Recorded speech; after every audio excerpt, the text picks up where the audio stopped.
পুরাতন মোবাইল কেনার আগে ফোনটা সম্পর্কে একটু যাচাই করুন। কেউ ফোনটা সম্পর্কে জিডি করেছে কিনা, কেউ মামলা করেছে কিনা। একটা ফোনের কারণে কিন্তু ভাই জীবনটা এলোমেলো হয়ে যেতে পারে, পুরাই লাইফটা বরবাদ হয়ে যেতে পারে। তো আজকে আমি সম্পূর্ণ প্রচেষ্টা দেখিয়ে দেবো। স্ক্রিনটা লক্ষ্য করুন। পুরাতন ফোন কেনার আগে অবশ্যই দেখবেন যে এই ফোনটা কেউ জিডি করেছে কিনা।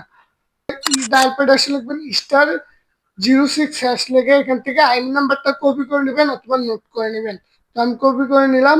আমি এই ফোনে দেখাচ্ছি, আপনারা চাইলে অন্য ফোনও দেখতে পারবেন। তো সাথে সাথে গুগলে ক্রোম ব্রাউজার ওপেন করে দেবেন। ক্রোমে এসে লিখবেন উইগুকাপ লেখার পর তাদের অফিসিয়াল সাইট চলে আসবে, সাইটে ক্লিক করবেন। তারপর এখানে আরেকটা ছোট সার্চ অপশন আছে, ওখানে ক্লিক করে দেবেন।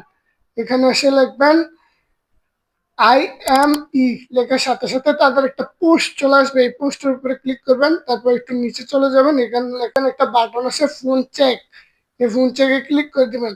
যে আইমি নাম্বারটা আপনার নোট করছেন অথবা কপি, এই আইমি নাম্বারটা এখানে দিয়ে দেবেন। তো আমি এখানে আমার কপি আইপি নাম্বারটা দিয়ে দিলাম আমার ফোনের।